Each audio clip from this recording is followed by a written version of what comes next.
Find and learn from people who lived it wherever you get podcasts. Search it using all one word. Learn from people who lived it.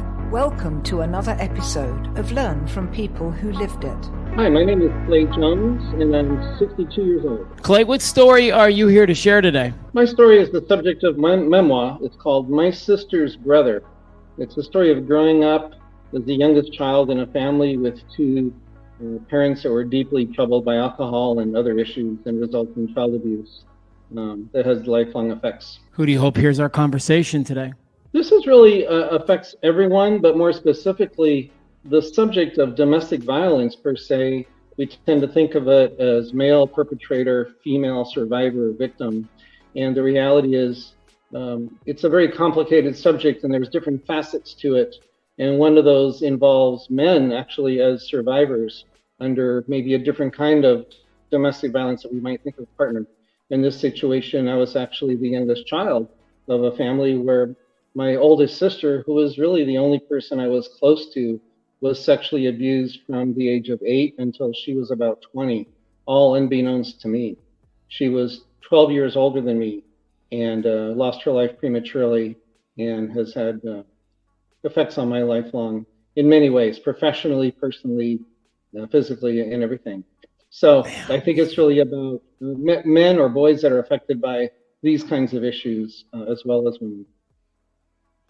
I can't wait to get into this conversation today. Dave, we talk about this so many times about how those big T's and little T's, man, when they hit us, they have a lifelong impact on everything that is to do with us, you know, and how we operate. And so, Clay, welcome to our podcast. Dr. David, welcome to our podcast. How are you? Hey, pleasure to be here as always. Yeah. Well, Clay, let's jump right into our conversation today. We're here in the spirit of helping other people feel less alone. And so one of the things that we love to do on Learn from People Who Lived It is start with the first 10 years of people's lives. It gives us a pretty good look into the operating system that got set up within you. So talk about that from 30,000 foot view and zoom in where you feel like it. But, you know, from 0 to 10, what's your story? What's happening with you? Yeah, great question. So I'm the youngest. My parents, it was their second marriage for both of them. They both had children from previous marriage. So those are half siblings of mine. Those folks were like typically around 30 years older than me. Most I never hardly knew. So grew up with my mom, my dad, my sister Becky, 4 years older, and my older sister Linda, the protagonist of my life story here. She was 12 years older than me. I was born in New Jersey. When I was 5, we moved to Los Angeles.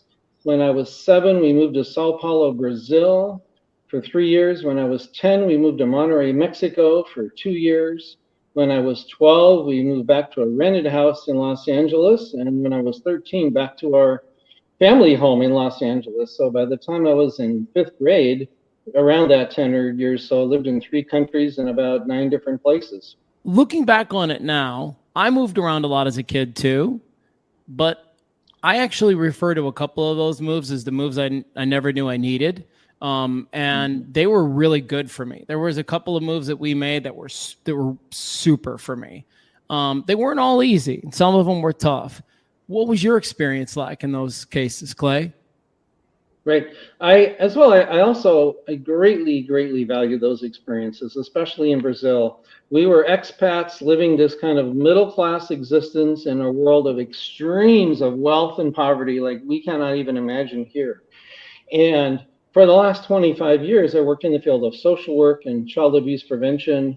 And so it's really given me insight into appreciating all that we have here and the circumstances at which probably most of the rest of the world lives in conditions. We're angry when our cable TV goes out and we blow a fuse, you know, and I'm like, really? So from a very young age, again, 7 years old when we moved to Brazil, learned Portuguese, went to an English-speaking school, but became fluent in Portuguese and was really immersed in that culture. So many positives. The downside to that was never had long-term friends. And even as an adult, after living in Arizona for some 20 years, I realized I didn't have any friends here for very long because that was just part of my DNA at that point of not getting attached to people in that way. You're going to move So, Dr. Dave, I want to bring you in right now, man, and talk about that, because that is one of those things, right? When you move around a lot, you don't get to sharpen that tool of how to meet people and how to stay with them. Well, there's pluses and minuses to it. I think the benefit of moving a lot as a kid is you learn how to get established quickly. You could pop in someplace and learn how to make friends, learn how to talk with people, where other people might have a slow time warming up. So out of necessity, it kind of forces you to get established quickly. But the downside is, maybe not wanting to get close with people if the first couple of separations was difficult.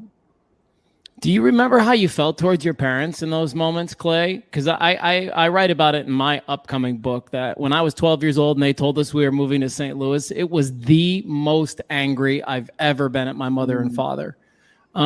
Did you ever have that experience, or were you always like, all right, sure, where are we going next? That's right, option B. Yeah, I was not angry. I never felt attached or connected to them, but I didn't realize that. This is the weird thing about looking back, and that's I was just a loner. I grew up as a loner, and we talk about family roles, the problem child, the golden child. I was kind of the lost child, if you will. And so I was content with that, and didn't feel attached to them. And now looking back on that, it's difficult to, how do you write about a negative, write about something that did not exist. Yeah, sure. So let's do this. We spent a couple of minutes talking about some of the things that were tougher, that were harder, that were instrumental in developing you. But were there bright spots to your childhood too? Were there great things about your dad and mom and the relationships there too, or just none to be found? Right. Probably more, not much to be found. I describe my mom as intoxicated, laughing, happy mom. And dad is kind of screaming, drunk, alcoholic dad. So they were kind of at opposite ends of that. I was never physically abused, but my dad would scream his shame on you routine on me, which I write about descriptively as a 10-year-old, what that felt like. It's just from another world, seemingly. Just didn't feel attached to either one of them, but left to my own devices, made my own way. If I was ever hurt, I could never go to my parents for comfort or help. If I needed things like that, I could never ask. And then what I find out later in life through my sister Rebecca, there's actually a 12-step program called Adult Children of Alcoholics, ACA, which is a 12-step program. And, all these 12-step programs, there's usually like this one, there's a laundry list of like 14 characteristics kind of identify. And when I first discovered that, probably in my late 30s, I hit on like 11 of those 14 characteristics. And it's like overly sense of responsibility, fear of authority figures. There's a whole list of problematic struggles. And so that's where I really found a lot of my recovery in. There's another piece of this too, is that when you have an angry father from a young age, if you're, 5 years old, a little guy, and you have this towering figure who's, smoke coming out of his nose and screaming and everything, you don't have any options for escape. You're dependent on them. So it really puts a small child in a bind of being terrified by the person who's supposed to provide love and nurturance for them. So what are you supposed to do? And the way that oftentimes carries over into adulthood is having trouble dealing with authority, being too deferential or not standing up for yourself or speaking up when you need to, because, in the back of your mind, even though you're talking to a peer or like your boss is your age or maybe a little older than you, they're not going to scream at you or physically attack you, but that representation is still stuck in the back of your mind and has an inhibitory force on you when you're trying to exert any boundaries. What if that rings true for you, Clay? So the way I describe that is frozen boy. And so I became frozen boy, frozen feelings, because it wasn't safe to be just vulnerable. So I had no feelings, right? And then this evolved until eventually I became frozen man, right? With no feelings. And then in the process of recovery for me, there's this thawing process. And I have feelings of pride or sadness or joy, and learning to appreciate those. And it was really eye-opening for me to feel physical sensations, like in my chest, in a surge of pride or physical sensations to actual feelings. I had never experienced that as a child because there was no safety to feel physically because of what was happening emotionally, physically in the room. I mean, I'll say this, and we all can agree on this sentiment, which is sometimes our thoughts and our feelings are a little scary, but I can imagine they might have been a little terrifying for somebody like you who was never really allowed to explore them. And then now the first, like, I'm talking about like during your recovery, right, where you're really going in there with healers and people who are trying to help you and move through some of these things. Can you articulate for some of us or to us some of those things that were a little bit challenging to grab onto and work through in the recovery process? Sure. Yeah. One comes to mind is like real positive and one more of a struggling side. The positive side, the first of those 12-step meetings I went to, I didn't know if there would be anybody there. I'd never been in any 12-step program. And I described it as this, very quickly realized this is like a fellowship of people where we really understand each other, because we're people from different walks of life that have these same characteristics. And I felt like I was heard. I felt a sense of belonging in an hour that I never had with my family over 30 plus years, right? So driving home from that meeting, I'm crying tears of joy and worry I may run into a light pole because of the tears of joy. I can't see where I'm going, right? And then the maybe darker side of that, you fast forward about a year or two in recovery. My kids were in elementary school, and my wife and I were going through a divorce. And I had to go have a meeting with the school principal as a woman principal, a very nice professional woman, and talking about co-parenting and the kids' homework and all that. I felt inside terrified as this little child being called into the principal's office because I did something wrong. Nothing could be further from the truth. But then I felt this viscerally, physically, sweating inside. And I'm like, this is crazy. This is my kid's school principal. She's a nice person. I like this school, So that really weird feeling. But I learned to honor that and respect that. This is a sign you're coming out. This is good. This is a good thing. And to be honored and respected. And okay. Intellectually, I can tell myself why that is, and I'm okay. You have feelings when you have encounters with people, but one of the consequences of this ACA stuff is fear of authority figures. So that's a constant one. So principal of the school, who would have thought she's an authority figure, but I wouldn't think of it that way. But in reality, that's kind of where it comes from. Right. What are you thinking about? Yeah, go, David. I can see you just chomping at the bit here. Yeah, from my experience dealing with folks, that twinge never 100% goes away. But where you learn to master it is you identify what it is. And just like you had that conversation, if you saw the big smile come over my face when you started going into that, you had the realization, it's like, wait a second, I actually like this principle and like, this is a school that I feel connected to. Like there's no logical reason why I should feel overwhelmed with fear or intimidated, right? So like these old patterns will come back and they're completely illogical. They don't make any sense whatsoever, but they just grab you emotionally. And exactly what you did, if you can just kind of pause for a second and recognize what's happening and then kind of talk yourself through it, remind yourself of the work that you've done to get to this point and just work through it. Like, so you're not going to be able to 100% get rid of that fear, but you keep moving forward as though it doesn't exist, and you'll be able to function through it. But I wish I could say that it goes away. I don't think I've ever seen, there might be a few people, but I don't think it ever 100% goes away. But we always talk about it. It never will go away. These things that happen to you, these big T's, little T's, whatever you want to call them, they're never going to go away. You're always going to have them in the back of the mind. It's just when they surface, what do you do with it? And I was smiling too, Clay, because I just loved what you said about, you made some comment about, I felt like a little boy in the principal's office.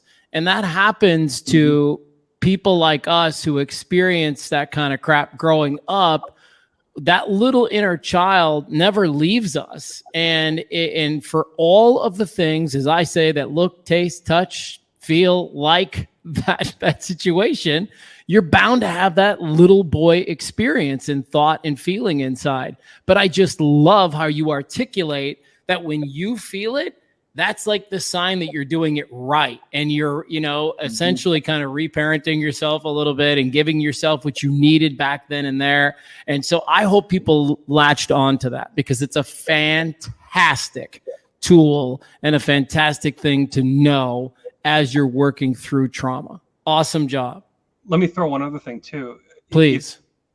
For the people that are listening to this podcast, if you're at that point now where you catch yourself in those situations and then talk yourself through it and you're still able to function, if you want to level up, if you want to take it to the next level up, in the future, try to identify the situations that are likely to set off that reaction, and then set your mind ahead of time, right? So if going to visit an authority figure tends to give you that anxiety, before the anxiety even comes up, pause then and say, okay, I know from the past, sometimes I get a twinge of anxiety. It's going to be fine. I've been through this before. I know how this plays out. This is a friendly situation. And kind of pre-gaming it and talking yourself through it ahead of time sometimes can head off that anxiety before it even starts, right? So it's great to catch it and to talk yourself through it. But then again, one step of improvement is try to recognize the situations before and set your mind even before you go into it. Yeah, great stuff. And thank you for saying all that you did. So back to your story, back to your upbringing, back to the ultimate writing of this memoir called My Sister's Brother. And if I'm not mistaken, what happened to your sister had a profound impact on you. Yes, indeed. You mind expanding a little bit on that story? Yeah. How much time do we have? Boy, yeah. Yeah.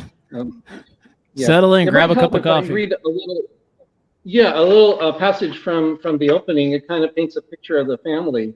So this is 1972, suburban Los Angeles, Southern California, upper middle class life. Would you please set the table? Mom laughed with a smile. That was usually my job. Mom's command of the kitchen was akin to conducting a full orchestra. It wouldn't be Mom's kitchen without the sound of lemons being chopped on the wooden cutting board. Tonic is so expensive, she laughed, half joking as she poured on more gin. Mom always laughed while fixing her gin and tonic, and at most other times too. Mom was busy regaling us with her adventure du jour from the office as Dad quietly chewed his prime rib as his bourbon-soaked neurons grew dimmer and dimmer. Becky was much more outspoken than I ever was. Someday we'll have a woman president. It's long overdue. Men have screwed up our country for long enough. Gloria Steinem is going to be speaking at UCLA next month. It's time for a change. Bullshit, woman's rights, Dad muttered as he shoveled mashed potatoes into his mouth. It was hard to tell if this was sober Dad or screaming drunk Dad. I felt my stomach tighten as I averted my gaze from both of them. I hoped that was enough to make them stop. Clay, have some more sweet potatoes and ham. Mom smiled as she pushed the bowls in front of me, blocking the full-on battle. I felt myself exhale in silence. At the same time this was all happening, at countless other dinner tables in the valley, moms and dads were undoubtedly having conversations with their kids about their relationships at school, their future goals and aspirations, how they feel about themselves and others.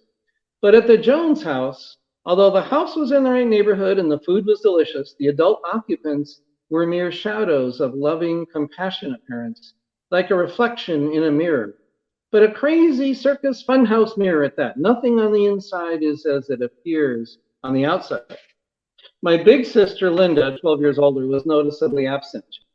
We were always close. When Linda and I were together, I felt different. I felt loved, peaceful, accepted. We laughed. Linda lived in her own apartment not far away, but never came for dinner. And she called him Charles, which was odd. As the youngest in the family, I never asked why. I knew that sort of talk was not okay. Mom gleefully proclaimed, "This week, Mr. Leach has kept me so busy. He's the most brilliant attorney I've ever worked for. Most legal secretaries can't type as fast as me. I go as fast as the machine, 100 words per minute, and no mistakes. Mr. Leach says I'm the best secretary he's ever had, and he can choose whoever he wants." Sailing on her magic flying typewriter, Mom spared no expense, proclaiming how happy she was. The gin didn't hurt, but even lightning-fast typewriters need to be oiled from time to time.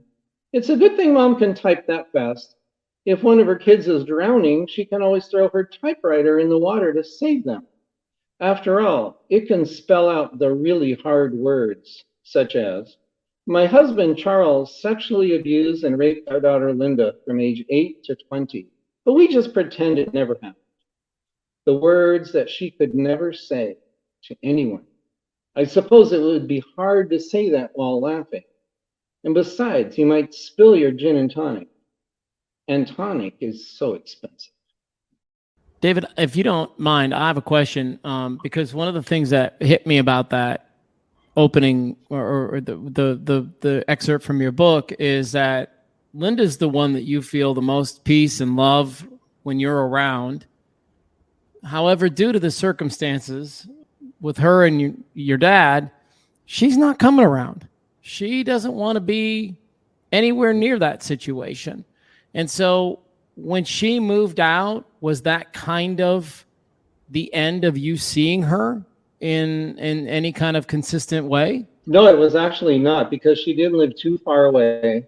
And the things we would do, we were Dodgers fans, we'd go to the Dodger games and go to the beach, and that was our thing in Southern California. That's a lot of people in LA did, in those days. During your childhood, did she ever talk to you about what happened? Like when did that come to when did you become aware of what had happened between your sister and your dad? When she was 45, she was diagnosed with breast cancer. And those that are familiar with ACEs, adverse childhood experiences, you believe this is a direct connect the dots right here. And she passed away about a year and a half later. During that time, our other sister, Rebecca, 4 years older, was her confidant and caretaker and to the doctor. And she confided a lot of this to Rebecca at that time. And one of the ways she described it to Rebecca, she said regarding Dad, she said, a little happened a lot and a lot happened a little. Did you ever suspect that something was wrong? Like, what was your understanding of why your sister left the house? Right. There was just a couple of weird things. She referred to him as Charles by his name. She didn't call him Dad. And the reason the story is called My Sister's Brother, I was not sure whether I was her biological brother or not, or half brother or what. And that was one of those things we don't talk about. But she was my sister. We had the same birth parents. So that's kind of how that went. But she confided in Becky. I think that throughout her life, Linda was very protective of me, looking in hindsight. And I think she thought that one of the things I write, I think that if she thought that if she had told me, I would have killed him. And maybe I would have. Yeah. Is your dad's not around any longer? He died when I was 18, so he was 72. When he was 54 when I was born. So, and a chronic smoker and a heavy drinker, it finally took its toll. I'm surprised he lived as long as he did. Right. Because I can still feel the way that you feel about him and the way that you talk about him. But I wonder about, has any piece of your relationship with him shifted in death? It has. And what I say about that is learning about forgiveness. And most people say, well, I could never forgive. I will never forgive, And with a lot of spiritual practice and work and soul searching, I realize that it's something that I do for me. And I write about how, I learned how to forgive my parents. And honestly, it changed my life. I need you to expand on that, man. How many people are out there right now that need the same kind of assistance? So what worked for you? Yeah. So both of my parents were long dead by that time. And again, people think that, I need to go to the person and, forgive them or some kind of amends. And really, what if the person you want to forgive is no longer living? Are you just stuck in purgatory or something? So it's an inside job. It's an inside job that we do ourselves, regardless of whether that other person is alive or dead or in our life or not. To me, it makes no difference. And because I saw how much that in itself was eating away at me. It's like an internal cancer, and these freaking parents, if only, and I want to be a healthier man. And I've worked in social work 25 years. I want to help other families. I want to be healthy for that role. And I've helped other dads. And, talking about, that fear of authority thing. So I've had situations where I've had male clients, older, with gray hair, that remind me of that, right? So as a professional, how do I approach this? Yeah, another level of that fear of authority, but understanding, okay, those feelings in me, now they're welcomed. That's part of who I am. That was this frozen boy, but I'm not frozen boy. I'm not frozen man anymore. And I'm mature and professional. I'm intelligent. I want to help this person be healthier and have healthier relationships. And I'll do what I can for that. You mentioned that you're a father. Do you have, how many kids do you have?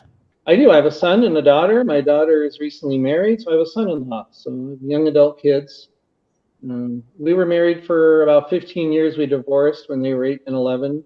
It was around the time that I started this ACA recovery work. It was around the time I discovered that was during the divorce. Yeah, that doesn't surprise me too much, just because of that work is really deep and it's hard, and it does require sometimes a very massive shift in scenery, environment, people, all of the things. Like, it just kind of feels like you have to go through all that. But Dr. Dave, don't you feel like we kind of have an opportunity here to dig a little deeper on this whole thing? Because I do. It's real easy to sit here and talk about all the bad things that happened to us growing up. It's another to point to that stuff, because look at this, man. Like, let's just be very real, Clay. That horrible scene growing up made you the best fucking social worker on planet Earth. Mm-hmm. Like, you think about things, you are tuned into things, you are way ahead of the curve in that field because of the kinds of things you experience. And I think that's a byproduct of the way you grew up, right? So I really want to drill down on that a little, David, and I would love to hear what you think about it. Yeah, from living through those situations and then learning how to come through it on the other side, you can identify the patterns from miles away. So when you see somebody else who's stuck or you just know some of the patterns of avoidance, some of the shiny, false optimism that sometimes can be hiding something dark below the surface. You can pick those things out with little effort. It rings true because you've lived through it. And we were talking about forgiveness. Matt and I have been talking about forgiveness quite a bit, kind of offline.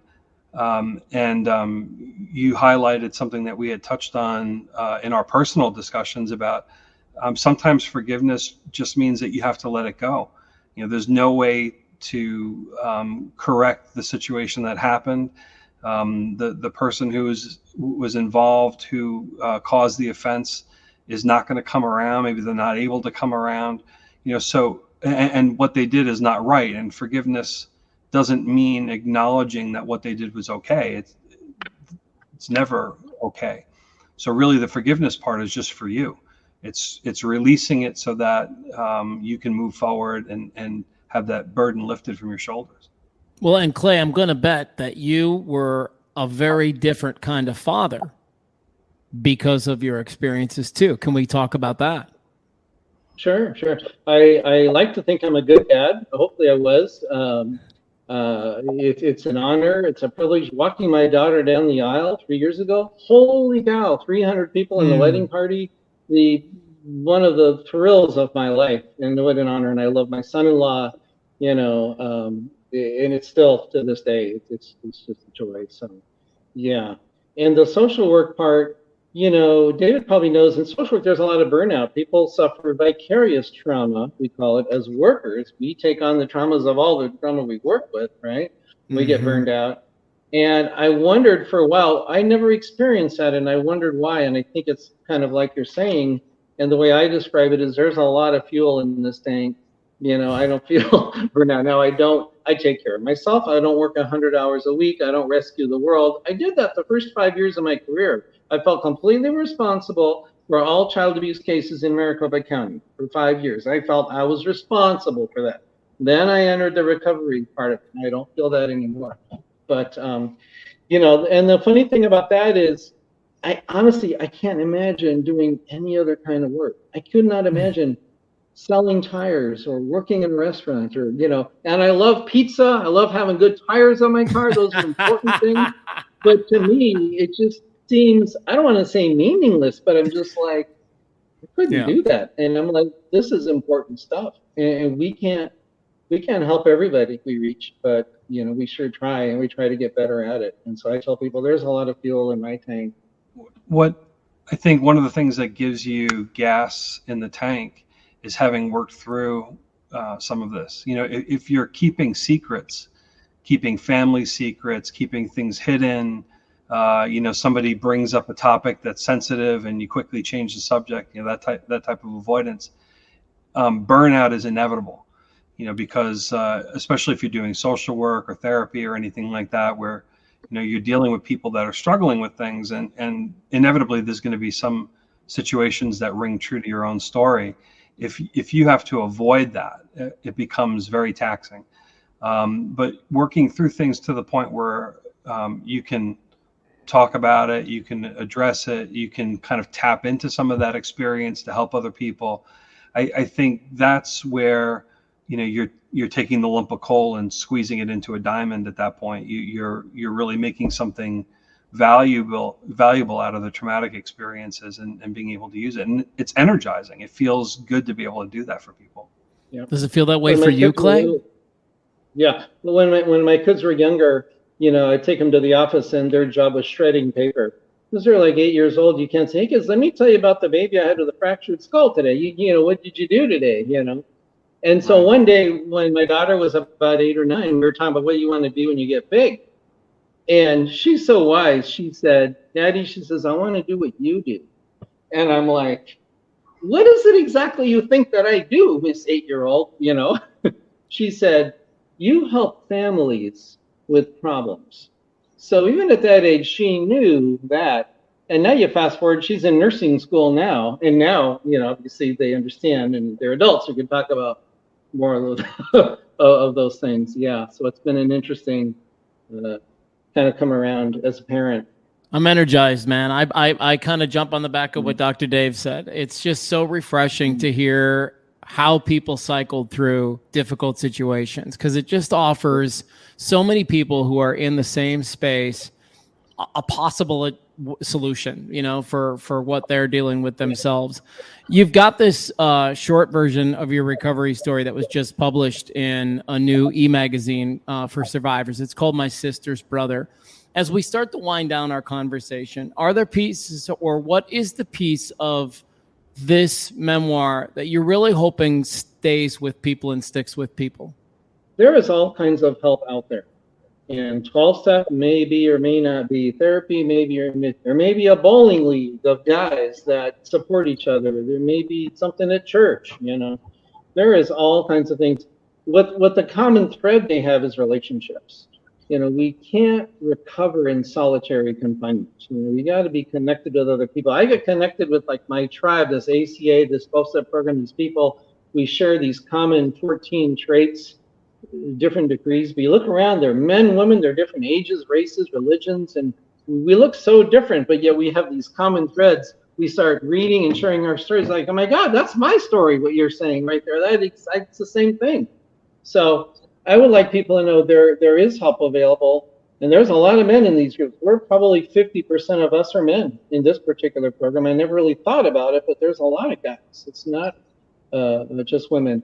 And this is one of the subjects of this podcast is how do we get the message out, kind of a call to action for men to know, yeah, bad shit happened, and we don't have to just cover it up with a 12-pack of something and buck up and go on, because it has consequences. It has consequences on our health. It has consequences on our relationship, on our behavior, all kinds of things.